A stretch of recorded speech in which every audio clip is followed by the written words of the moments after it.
Assalamualaikum warahmatullahi wabarakatuh. Perkenalkan, nama saya Muhammad Kausar, NIM 4012211166.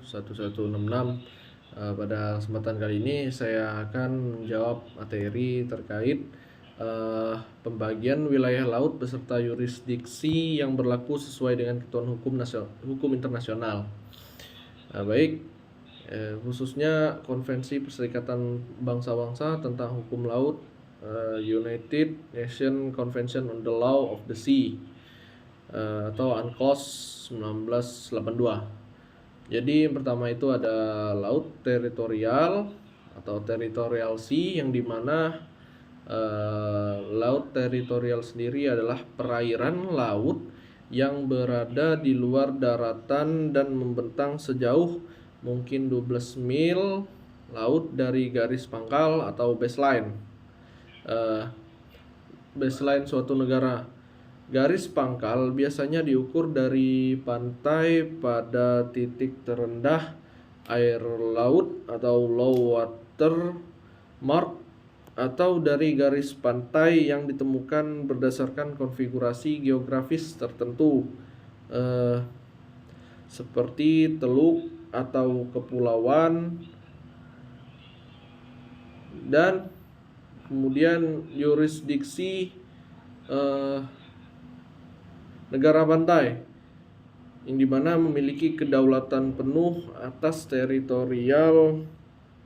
laut teritorial. Kedaulatan ini mencakup air laut, dasar laut, tanah di bawahnya, serta ruang udara di atasnya. Yang artinya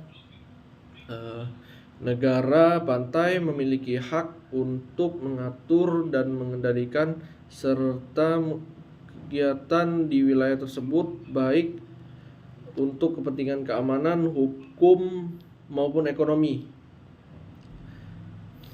Yang kedua yaitu ada hak negara. Yang ketiga ada hak negara lain.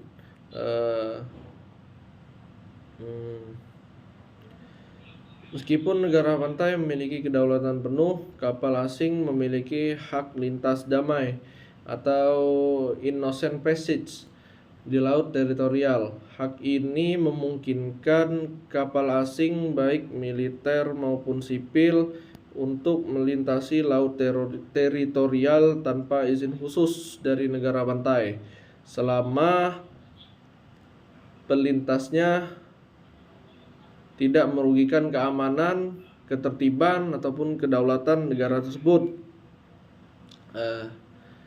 Lintas damai melarang kegiatan-kegiatan seperti contohnya yaitu pengumpulan intelijen, penangkapan ikan, atau latihan militer selama melintasi laut teritorial. Kemudian tujuan laut teritorial itu diatur untuk melindungi keamanan nasional dan kedaulatan negara, sekaligus memastikan adanya keseimbangan dengan hak internasional kapal asing untuk melintas selama tidak menimbulkan ancaman. Kemudian habis laut teritorial ada zona tambahan atau contiguous zone, di mana zona tambahan adalah perpanjangan dari laut teritorial yang mencakup wilayah hingga 24 mil laut dari garis pangkal suatu negara. Zona ini berada di luar batas teritorial, tetapi tidak jauh dari 12 mil laut dari batas luar laut teritorial, yang artinya 24 mil laut dari garis pangkal. Kemudian yurisdiksinya yaitu di zona tambahan negara pantai tidak memiliki kedaulatan penuh, tetapi mereka memiliki hak yurisdiksi terbatas untuk mencegah dan menindak pelanggaran hukum domestik di bidang bea cukai perpajakan, imigrasi, dan kesehatan yang terjadi di laut teritorial. Yurisdiksi ini mencakup tindakan-tindakan seperti inspeksi kapal, penyelidikan, dan penegakan hukum yang relevan. Hak negara lain itu sama seperti pada laut teritorial, kapal-kapal asing memiliki hak untuk melintas di zona tambahan, namun mereka harus menghormati hukum dan peraturan negara pantai, terutama yang berkaitan dengan bidang yurisdiksi yang disebutkan di atas. Atau yang sudah saya sebutkan tadi. Kemudian ada zona ekonomi eksklusif atau ZEE. Dalam bahasa Inggrisnya Exclusive Economic Zone. ZEE adalah wilayah laut yang membentang hingga 200 mil laut dari garis pangkal. Zona ini memberikan hak-hak eksklusif kepada negara pantai untuk mengeksploitasi dan mengelola sumber daya alam di perairan, dasar laut, dan tanah di bawahnya. Yurisdiksinya yaitu di dalam zona ekonomi eksklusif, negara pantai memiliki hak eksklusif untuk mengeksploitasi, mengelola, dan melestarikan sumber daya alam, baik yang hidup seperti ikan maupun yang tidak hidup seperti minyak, gas, dan mineral di perairan, serta dasar laut. Negara pantai juga memiliki hak untuk meneliti ilmiah, membangun instalasi buatan, dan mengambil tindakan untuk menjaga lingkungan laut. Hak negara lain, walaupun negara pantai memiliki hak eksklusif untuk memanfaatkan sumber daya di wilayah ZEE ini, wilayah ini bukan bagian dari wilayah kedaulatan negara pantai. Oleh karena itu, negara lain tetap memiliki hak kebebasan untuk berlayar, terbang, serta memasang kabel atau pipa di bawah laut. Di dalam ZEE, hak-hak ini harus dilakukan dengan memperhatikan hak-hak dan kepentingan negara pantai, terutama terkait eksploitasi sumber daya dan perlindungan lingkungan.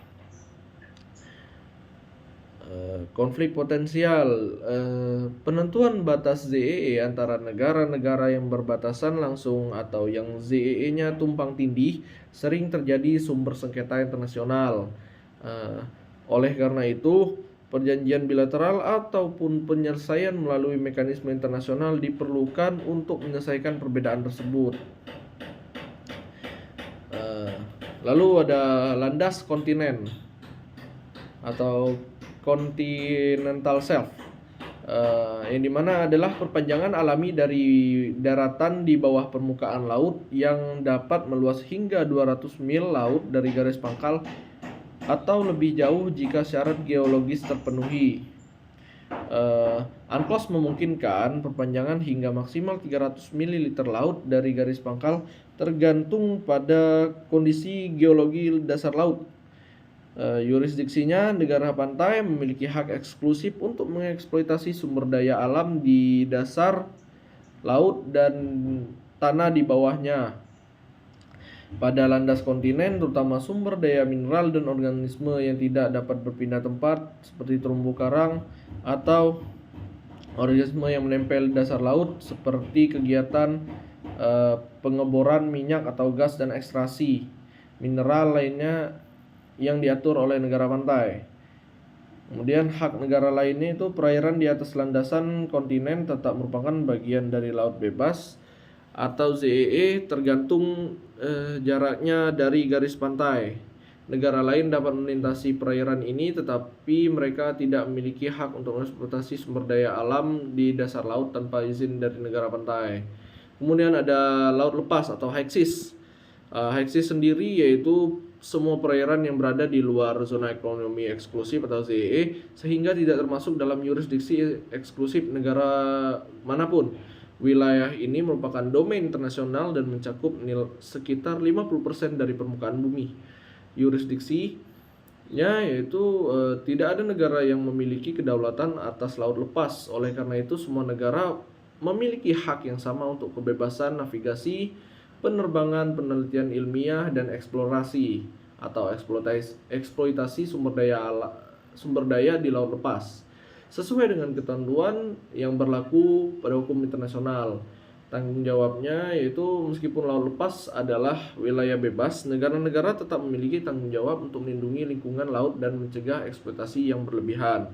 Mereka juga diharuskan bekerja sama dalam melindungi spesies yang terancam punah dan mencegah pencemaran laut.